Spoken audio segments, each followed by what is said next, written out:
Believe you can and your halfway there. Confidence, आत्मविश्वास हा तुमच्या आतून येणारी अशा एनर्जीचा सोर्स आहे ना, की जे अंधारात लाईटचं काम करते. तुमच्या लाईफच्या गाडीचे पेट्रोल आहे ते. हे इट्स युअर फ्रेंड टियाना. बिअरबोन चिटचॅटमध्ये तुमचं welcome. I am so happy guys तुम्ही चॅनलवर आलात आणि थँक्यू तुम्ही सबस्क्राईब करताय, कंटेंट शेअर करताय. हा कॉन्फिडन्स, हा जो आत्मविश्वास आहे, जर तो आपल्यामध्ये असेल तर आपल्याला जॉब मिळतो. कॉन्फिडन्स असेल तर आपली फ्रेंडशिप इझी होते. कॉन्फिडन्स असेल तर आपल्याला जास्त सॅलरी मिळतो. म्हणजे ऋषीमुनींसारखं मी बस बसून राहायचे आणि ऑटोमॅटिक कॉन्फिडन्स, आत्मविश्वास तो माझ्यामध्ये येईल नाही बाई.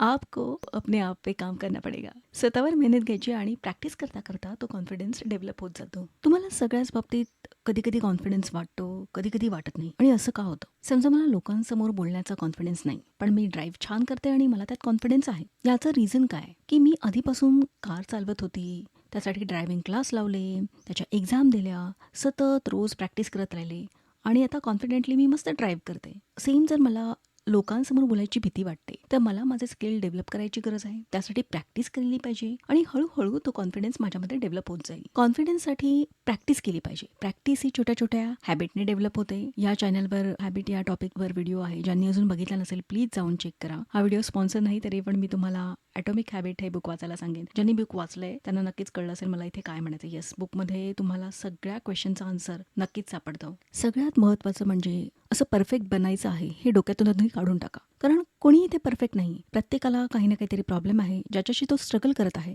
आणि परफेक्ट बनण्याच्या नादामध्ये ना आपण ॲक्शन घेत नाही आणि आपण तिथे स्टक होऊन बसतो.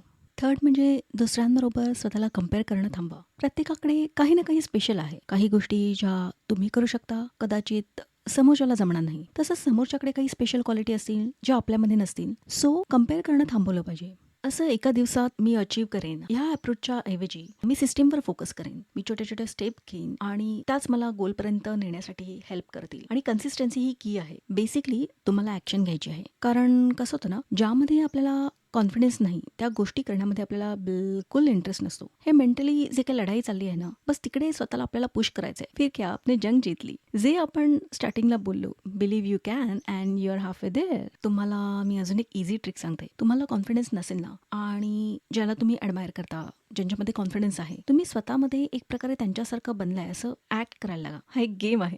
सो तुम्ही जे घाबरलेले आहात आणि तुम्हाला जसं बनायचंय, तुम्ही जस्ट तसं वागायचंय. एक प्रकारे तो गॅप तयार होतो. म्हणजे स्टडीज असं सांगते की जसं तुम्ही वागायला लागता, ऍक्ट करायला लागता, तसा तुम्ही विचार करायला लागता. आणि स्टडी पण हेच सांगते की तुमचा मग माइंडसेट चेंज होतो, याने फरक पडतो. सो तुम्हाला कळलं की ज्याच्यामध्ये तुम्हाला कॉन्फिडन्स मिळवायचा आहे त्याचा सतत अभ्यास करायचा आहे, त्याची प्रॅक्टिस करायची आहे, त्याला स्मॉल स्टेप्समध्ये डिवाइड करून त्याच्यावर ॲक्शन घ्यायचे आहे. आणि आपल्याला दुसऱ्यांबरोबर कम्पेअर नाही करायचं आहे. दुसऱ्यांबरोबर कम्पेअर न करता स्वतःबरोबर कम्पेअर करूया. रोज स्मॉल स्टेप्स घेऊन स्वतःला इम्प्रूव्ह करूया. आय होप हा एपिसोड सगळ्यांनी एन्जॉय केला असेल. थँक्यू. तुम्ही सगळे व्हिडिओ बघताय, चॅनलला सबस्क्राईब करताय, तुमच्या फ्रेंड फॅमिलीबरोबर शेअर करताय. अजून एक अशी स्टेप घ्या ज्यांनी अजून सबस्क्राईब केलं नाही चॅनलला, प्लीज सबस्क्राईब करा. स्वतःची काळजी घ्या. असंच प्रेम देत राहा, पाहत राहा barebone chitchat. See you soon.